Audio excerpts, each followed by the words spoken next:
Привет, любители и профессионалы! Более 500 машин ждут тебя. В Tanks Blitz подарки всем новым игрокам до конца марта. Играй один или с друзьями. Сражайся во льдах и пустынях. Стань мастером по отрыву башни. Сделай свой танк уникальным. Покажи себя в Tanks Blitz. Скачай игру, зарегистрируйся, забирай подарки и отправляй в ангар противников. Ну а прежде чем отлично поиграть в выходные, я думаю немного поработать. Использовать сегодня будем трубу 40×40. Я думаю, за 2 часа справимся.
Еще раз привет, любители и профессионалы. Ну что, вот такой оригинальный мангал у меня сегодня получился.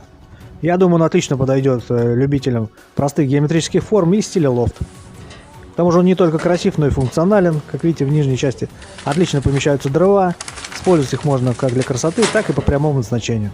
Хотя многие привыкли и давно уже используют уголь, но для стиля можно и дровишек подкинуть. Кстати, своим видом, я думаю, он отлично разбавит все эти однообразные прямоугольные мангалы в стиле лофт. В принципе, абсолютно незамысловатая идея, но самый главный плюс этого мангала – это простота и скорость его изготовления. И благодаря этому он отлично подойдет даже начинающему сварщику. Ведь для его изготовления нужен минимальный набор навыков и такой же минимальный набор необходимых инструментов. По времени я уложился в первый раз практически за 2,5 часа, но я думаю, если поставить это дело на поток, то 1,5 часа на изготовление этой нехитрой конструкции будет вполне за глаза. А по материалу на каркас у меня ушло ровно 9 метров 40-й трубы и 4,5 метра 20-й. Обрезки досок можете использовать также абсолютно любые, хоть от старых поддонов. Я даже думаю, что с необработанной доской будет намного брутальней. Кстати, я всегда оставляю зазор между досок, чтобы не скапливалась вода и доски постоянно просыхали. Ну а что касается самого главного вопроса себестоимости, то у этого мангала она точно такая же, как и вот у этого на колесах. Только вот что касается скорости изготовления, то она у него аж в 3 раза меньше, чем у вот этого с завитками. Поэтому при равных ценах, я думаю, абсолютно понятно, что прилипнет вам в 3 раза больше. Так что это, ребята, не мангал, а мечта начинающего сварщика. И, честно говоря, я еще долго-долго мог бы вам его расхваливать, рассказывать, что сделал за 3, а продал за 30. Но все немного иначе. Я просто убирался в мастерской, нашел старые запасы раскроенных мангалов, сварил один, а заодно и обкатал вам идею. Кстати, в моем варианте длина чаши всего 50 сантиметров, но вы можете всовывать любую, просто уменьшая стол. Ну а 50 сантиметров просто идеально подходит для небольшого мешка угля из светофора. Но у нас тем временем, как видите, появилось долгожданное весеннее солнце. Поэтому желаю всем мирного неба над головой. Всем, кому понравилась идея, ставим лайки, дизлайки. Обязательно подписываемся и не забываем комментировать. Ну а на сегодня все. Прямые руки вам в помощь. Всем удачи, здоровья. Прорвемся.